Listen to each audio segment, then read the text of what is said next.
Hello, and welcome to the Venue Coach Blueprint for Owners. I'm Kyle Labar. This podcast is all about helping you fill your wedding venue with more bookings, earn more from each one, and keep your customers happy for a long time. We'll also talk about some tough times and big lessons that I've learned along the way. Let's dive in together and make your venue the best spot for weddings.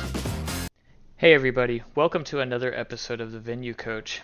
And I actually wanted to share some exciting news today.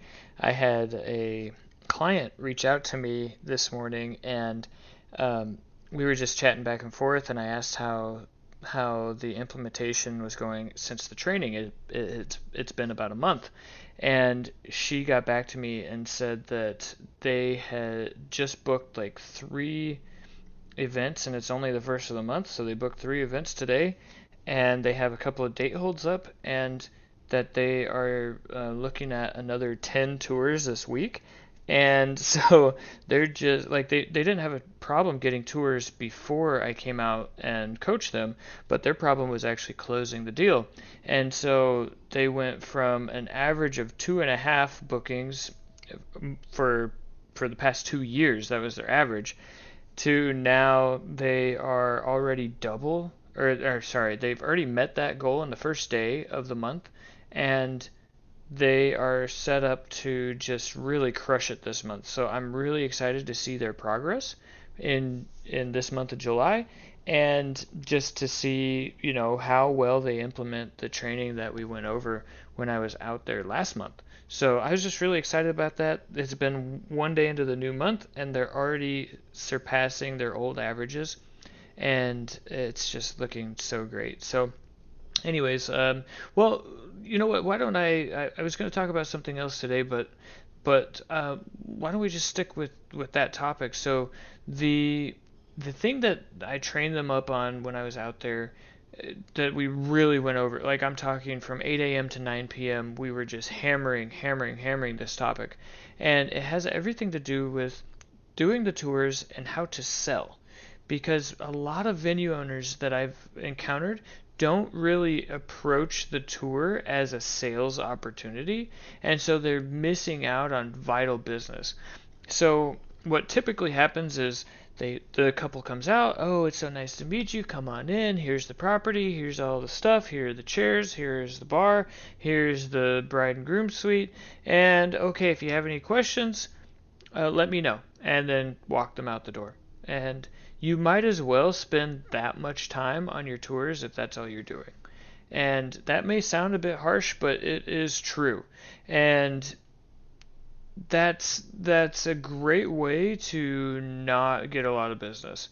So we spent 13 hours going over how to tour with this particular client, because they were getting 2.5 a month out of 20 tours coming in every month. They were getting 2.5, like barely scratching 10%, which is horrible.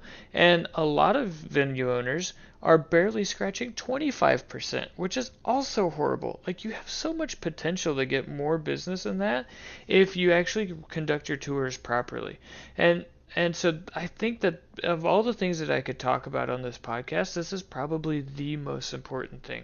Because if you can't sell it, then you're not going to have a business anyways. Then it doesn't matter how great your service is, how great you fulfill on the events and make their days magical and all that. It just simply won't matter if you don't have anybody to do events for. So, whew, that was a mouthful. So regarding tours, the number one thing that I grade tours on, the most important thing, the thing that will get you an instant failure if I am listening to your tours and grading them, is if you do not ask for the sale at the end of the tour, you automatically fail the tour. The whole point of the tour is to get a sale. And so you have to shift this mindset. And my client had this issue too. She was not thinking of it as a sales opportunity, and she also wasn't thinking of it as the couples are ready to book. That's why they're on the tour. So she just thought they were in information gathering phase, and that's how she wanted to view it. But really, the data shows that people are ready to book when they are touring.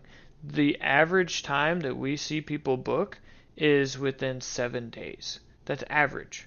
And that also means that the vast majority of them are less than 7 days. Well, I shouldn't say not vast majority because that doesn't make mathematical sense.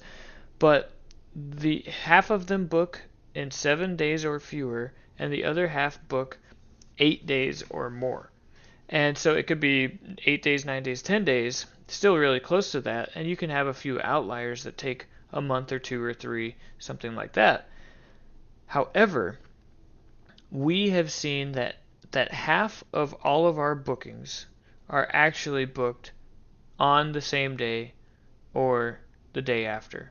And so 1 or 2 days to book is half of everybody that books. That means that there's some huge outliers that skew the data to 7 days, but we get half of our people booking 1 to 2 days. So on the day of or the next day after their tour.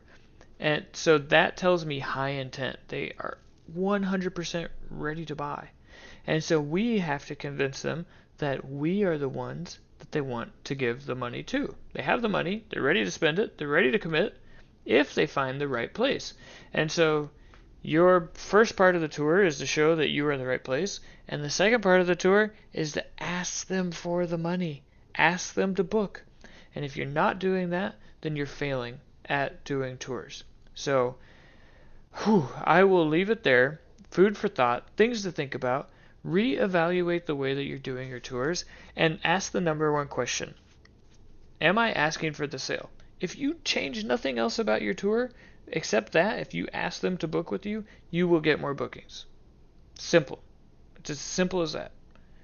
If you then also focus on how to make the tour appeal to people, like make your venue appealing and do value adds and or like how to present value, then you'll also get more bookings, but you won't get very many more bookings if you change that part and not ask for the sale.